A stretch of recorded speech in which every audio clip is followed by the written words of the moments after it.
জম্মু কাশ্মীরের পেহেলগামে সন্ত্রাসী হামলার পর ভারত পাকিস্তানের মধ্যকার উত্তেজনা এখন তুঙ্গে। গতকাল শনিবার রাতেও পাকিস্তান ও ভারতের সেনারা নিয়ন্ত্রণ রেখা অর্থাৎ এলওসিতে গুলি চালিয়েছে। ভারতীয় সংবাদ মাধ্যম এনডিটিভির প্রতিবেদনে এ তথ্য জানানো হয়।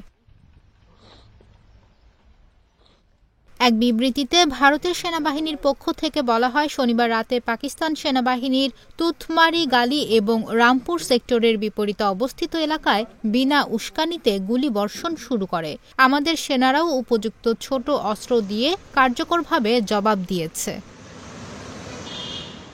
এ ঘটনায় কোনো হতাহতের খবর পাওয়া যায়নি। এনডিটিভি বলছে, এ নিয়ে পরপর ৩ রাত এলওসিতে গোলাগুলির ঘটনা ঘটল।